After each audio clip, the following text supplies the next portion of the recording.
Okay, today we're going to be talking about the Twin Fangs. This is going to be the 6th boss in the Venomous Abyss raid. It is a 2-target boss fight, perma 2-target. The entire fight revolves around a debuff, this debuff called Eternal Venom. Any green mechanic that you get hit by on this fight will apply a stack of this Eternal Venom debuff. On Heroic, at 10 stacks, you will instantly die. On Mythic, at 9 stacks, you will instantly die.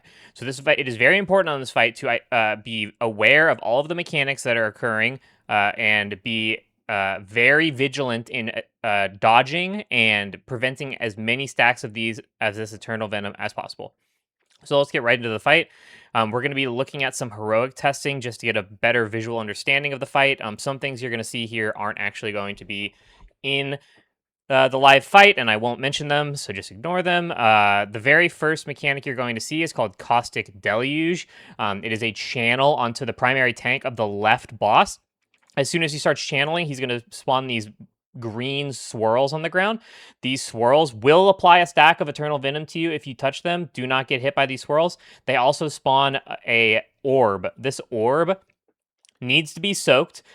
Soaking it up gives you a stack. So this is a stack that is not a fail state mechanic. You have to soak these. So people are going to take more stacks over the course of the fight as they're dealing with these orb soaks. So everyone's looking to soak like 1, maybe 2 orbs on each set because you don't want to let your stacks get too high, right? So we're looking to soak.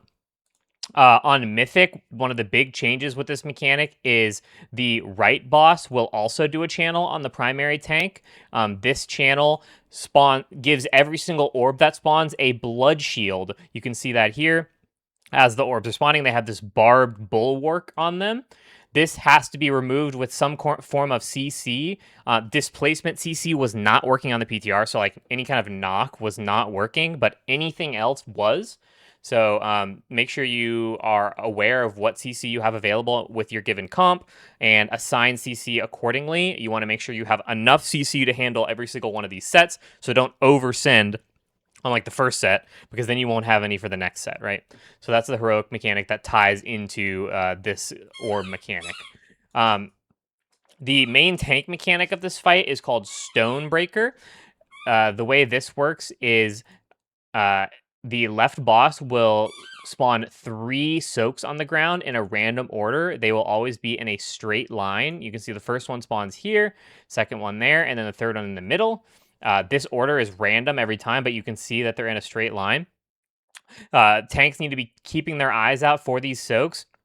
I'm pretty sure it's just going to be one tank taking all 3.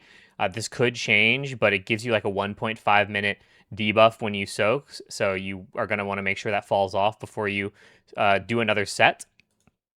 But basically, you can see tank standing here. They're going to move to the soak on the far side, and then they're going to soak the middle. Actually, the middle one was the second one. So yeah, you can see they're kind of hard to see. It's not a great indicator. So tanks need to be very vigilant about keeping their eyes open for these soaks, watching timers, knowing when that mechanic is about to start. If it is not soaked, it does a huge raid hit and knocks everyone very far away. So it's basically a raid wipe. So yeah, that's the main tank mechanic.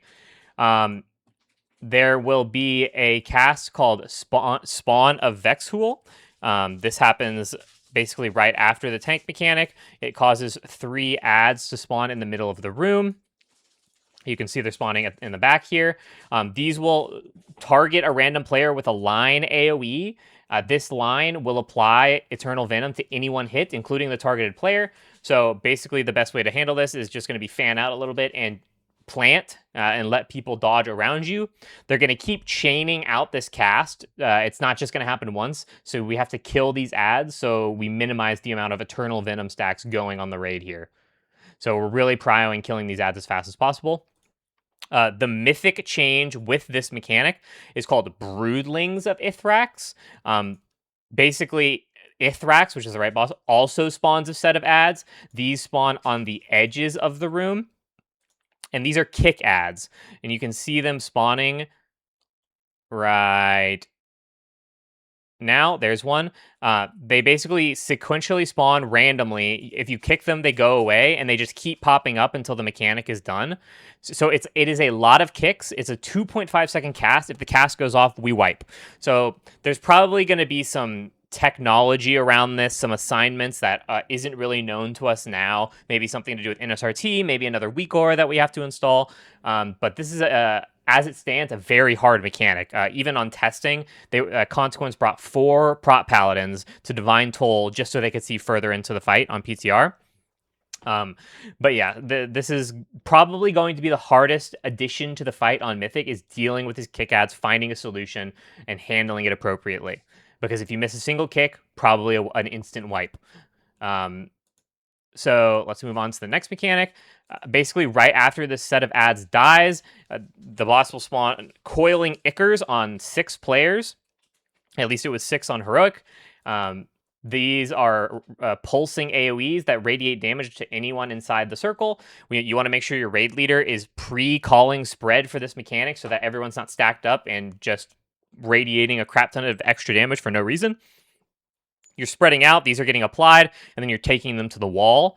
They shrink in size as the dot ticks, and it ramps damage on you. So it's going to do more and more damage until it expires. You see they're actually collapsing in as it shrinks to try and, because at the end, it's going to drop a puddle. So they're just doing their best to keep those condensed down to save as much space as possible. Immediately after, the boss is going to cast Ravenous Feast. That is a soak. It is this red soak coming from the right boss.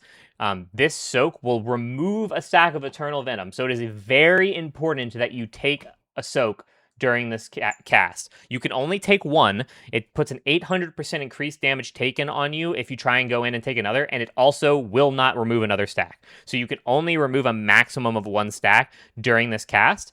The boss will slam 3 times, and it was different on Heroic. It wasn't displacing you, but on Mythic, it will or on Heroic as well.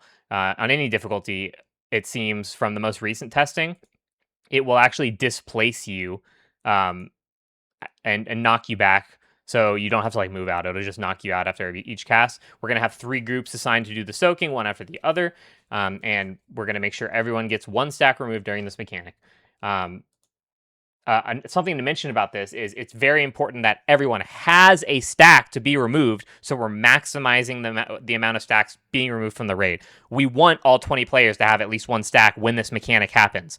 So we actually don't want people to be like super soaking as many orbs as possible. You really just want to take 1. You want to let everyone get 1 orb, maybe 2, but we want people to have stacks of this Eternal Venom so that they can have a stack to be cleared.